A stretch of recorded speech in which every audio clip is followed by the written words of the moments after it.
Hey everybody, Glenn from Third Millennium Question and Answer Time. Had a good one today from a customer named John out in New York State. Question: I recently purchased your speakers to install in my 2006 MX-5. He means the M800 speakers. Do you recommend applying Dynamat or an equivalent product to the inside surface of the doors? Thanks for the question, John. That's an excellent question, and we're getting now into an area not so much of the specific performance of the speakers, but the environment. What can we do with the doors inside the Miata, the cockpit area as well, to try to improve the sound performance? All autos are tough simply because of the way they're made. What you want with speakers, and if you've seen a really nice pair of home speakers, particularly some of the older ones, they're very heavy. They're made out of thick material, very often particle board. The idea is you want a lot of density to eliminate vibrations because, as you know, the cone is vibrating and moving the air to reproduce sound. To the extent that you vibrate a speaker cabinet or you vibrate the door panel, it's going to radiate some sounds as well. The problem is, of course, those aren't going to be music sounds. That's going to be stuff that we don't want. So the idea is what can be done, and what John is asking about with a product called Dynamat.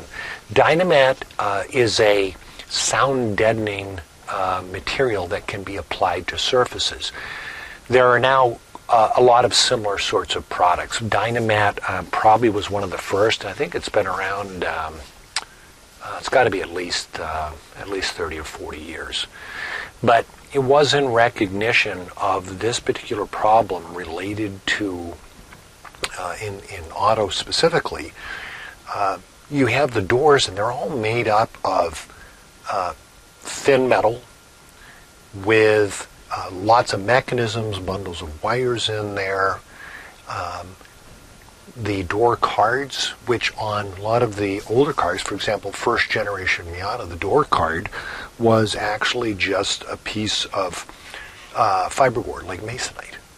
And so the question is, what can you do to try to help minimize some of these vibrations? So, good question. We're going to actually go through it here in this video.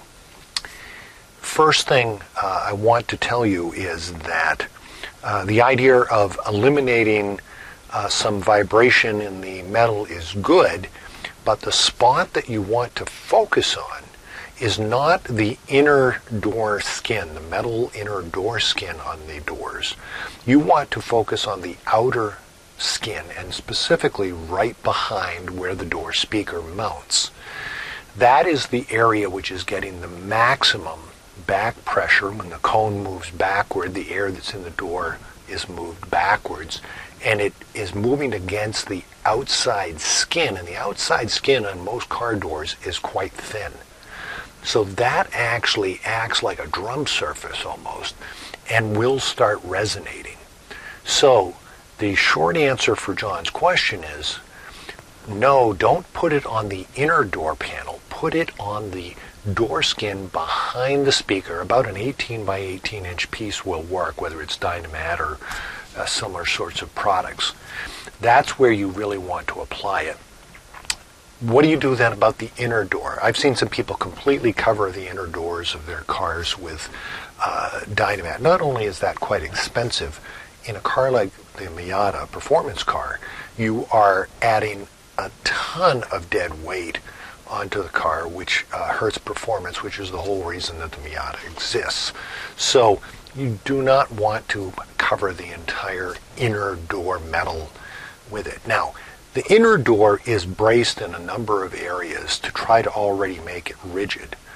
When you get vibrations and you get spurious noise inside the door, it's typically coming from things like the window track is loose and is vibrating. There are some wire bundles that maybe the original plastic connectors that were holding them into place and then they were taped or something, those have broken off. And the biggest one by far is the door card itself. Now when you go to put in the Miata speakers, unless you have first generation 90 to 93 that had a separate panel to remove for the door speaker, you have to take the door card off. The door card is held by a couple screws, but mostly a huge collection of little plastic fasteners. In fact, we sell these as replacements, specifically because it is such a problem with these things breaking that, if these break and they're not holding the door securely, and I think there's about 10 or 12 on each door, and it varies model year to model year slightly, but they all use these same fasteners. If these are missing, that leaves the door card basically flapping. And with the M800s especially, they have a lot of bass in them. And if you start flapping that card back and forth, it's going to generate a lot of noise. So you want to make sure, and there are two types of these. Mazda still sells these, quite expensive. I think they charge a couple bucks a piece for these. We'll sell you 5 of them for $3. The main thing, there's also some Chinese equivalents you can get off of Amazon and so forth. The problem with most of those, or at least all of them that I've seen, is these originals. These are not OEM, but these were specifically sourced because they do replicate OEM in one extremely important characteristic, in that they're actually made out of a nylon which is soft and flexible. There's a little bit of give to it. Because if you use the cheap import, Asian import ones, and you put them in, the first time you put the door card on may be fine. If you ever take the door card off again, they'll break because they're brittle. So you want to make sure you use the soft ones. So we have them on our website, and I do suggest anybody who's doing a speaker project where they're taking the door cards off, get 5 or 10 of these, because you're going through all of this trouble to take the door cards off and do all this work.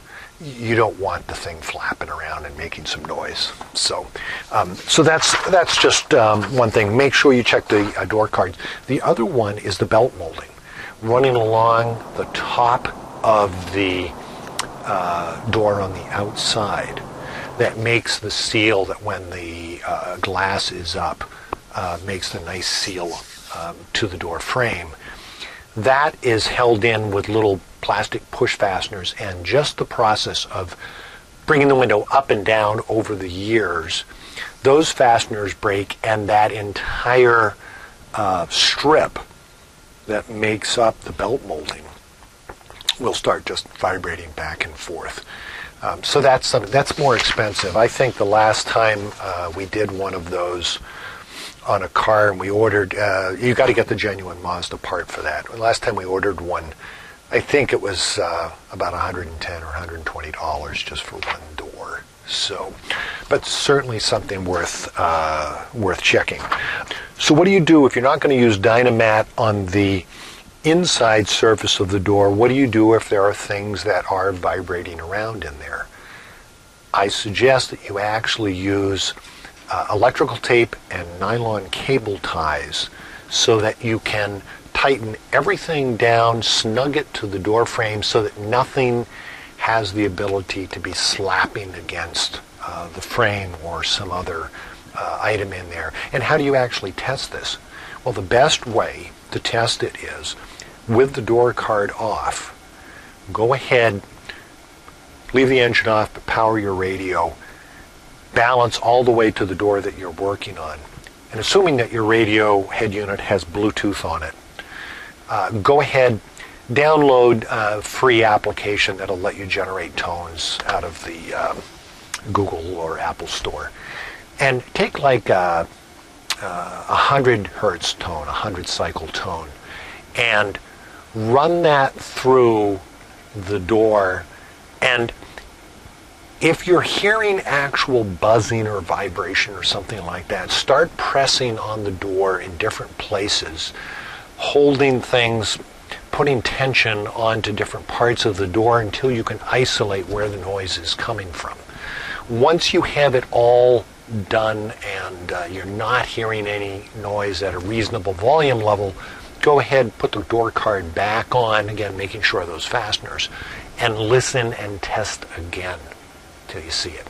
Anyway, hope that helps with the question about Dynamat and bracing for the doors and taking care of some of those secondary vibration effects. Keep the comments coming.